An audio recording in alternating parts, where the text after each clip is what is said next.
C'est le moment de la chronique sportive avec Maude Pilon-Bernier. Bonsoir Maude. Bonsoir Claude. Aujourd'hui, on va parler des chiens, en fait des gens qui ont des chiens, qui aiment leurs chiens, qui voient un prétexte pour sortir, aller marcher, donc faire de l'exercice. C'est bon pour le chien, c'est bon pour l'humain, mais les deux n'ont pas nécessairement les mêmes besoins. Exactement, parce qu'on le sait, moi, j'ai une passion, l'entraînement, le sport, mais ma deuxième, c'est les chiens.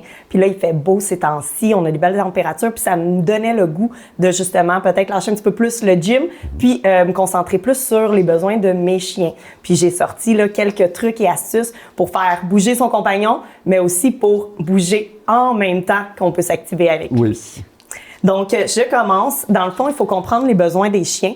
Il peut avoir entre différentes races de chiens des besoins différents, mais pour vrai, il y a quand même une certaine moyenne à respecter. Okay. Tous les chiens, petits, courts sur pattes, un petit peu plus grands, ont eu l'habitude, soit dans leur gène, de marcher plus de 25 km par jour à un certain moment dans la génétique. Donc, c'est quand même énorme comme besoin.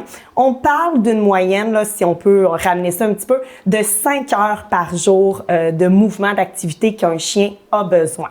Par contre, 5 heures, ça peut faire peur à un maître de canin, mais on parle de 5 heures, sauf que quand on joue à des activités qui sont plus intellectuelles, donc soit comme des blocs casse-tête, des bols casse-tête que les gens, on peut cacher des gâteries, puis que le chien les cherche, des cognes où est-ce qu'on met de la nourriture, on les gèle, il peut jouer avec, des activités masticatoires, ou même nous qui faisons des petites activités de cherche et trouve à l'intérieur de la maison, ou juste de se mettre à quatre pattes et de jouer avec son chien. Ça, c'est considéré comme intellectuel pour l'animal. Parce que ça ne fait pas nécessairement appel seulement à son instinct. Là. Exactement. Il faut qu'il y ait un raisonnement. Exactement. En fait, ce qu'on compare souvent quand on va faire affaire avec un intervenant canin, c'est que comme nous, quand on se met à travailler au niveau d'un bureau, on travaille notre mental et c'est très épuisant.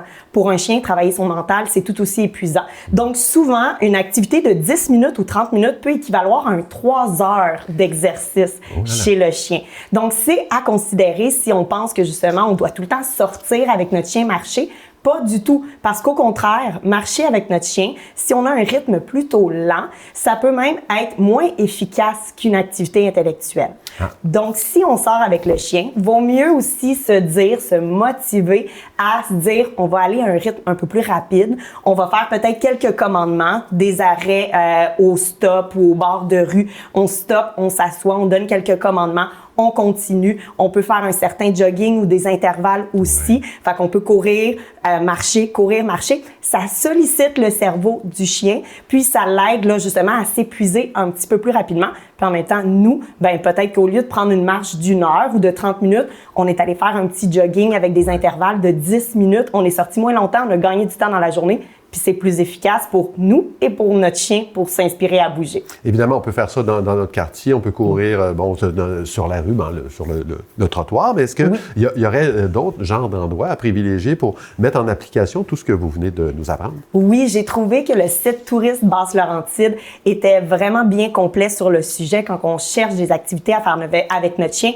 Il y a énormément d'endroits dans les Basses-Laurentides qui permettent qu'on puisse sortir avec notre chien, mais il y a aussi des centres qui permettent là, de bouger. J'ai sorti quelques noms. L'Académie du chien à Sainte-Thérèse offre de la danse canine. Ben voyons donc. Oui, c'est spécial, je le sais, mais c'est toujours en vigueur. Puis même, il était complet cette semaine quand j'ai téléphoné. Fait que c'est très populaire. Puis ça permet au maître autant qu'au chien d'apprendre une certaine chorégraphie ensemble puis faire un petit peu de l'agilité, mais ça fait bouger autant le maître que le chien.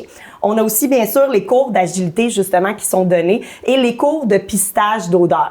Donc, à l'Académie Équicanin, on a un petit peu de tout, puis ils nous apprennent à prendre des cours d'agilité. Pour ma part, témoin, avec mes chiens, j'en fais. C'est très le fun, autant pour moi que pour eux. Ça nous fait bouger un petit peu partout, ça les fait bouger aussi. Puis, bien sûr, il y a le canicross aussi. On avait essayé avec, justement, les émissions cet été avec TVBL. Le canicross à aventure plein air, une superbe expérience. Si on n'a pas de chien, eux autres ont les chiens pour les fournir. Donc, on peut s'activer, on peut aller marcher avec des chiens et bouger en forêt forêt, courir en forêt. Puis ça nous permet là, vraiment de s'investir. Puis en même temps, ça fait un petit peu de zoothérapie là, par le fait même. Oui, et puis bon, si on veut faire d'autres choses que de la simple marche, vous avez sûrement d'autres propositions à nous faire. Là. Oui, il y a des choses vraiment spéciales. Il y a du frisbee golf qu'on pourrait aller faire. Il y a du yoga avec chien qu'on peut aller faire un petit peu partout. Il suffit juste de se renseigner là, dans la région pour les activités qui se donnent. Mais il y a plein de choses à faire si on veut vraiment là, s'inspirer de ça. Bien, merci beaucoup, Maude. Merci, Claude.